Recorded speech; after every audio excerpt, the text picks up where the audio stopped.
O, kochanie, zostawił mi kartkę.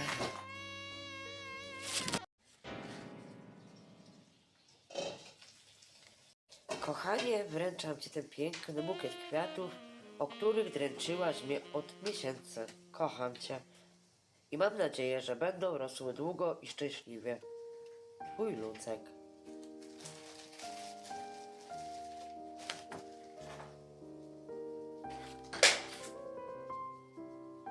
O Jezu, w końcu w domu. O, kochanie, zostawiło mi kartkę. Kochanie, bardzo dziękuję za piękny bukiet kwiatów. Obiad masz w lodówce. W pudełku. Kocham Cię i życzę smacznego. Twoja Lucia. Dziękuję, skarbie. Ale jestem głodny. Co mi to, kochanie moje, przyrządziła?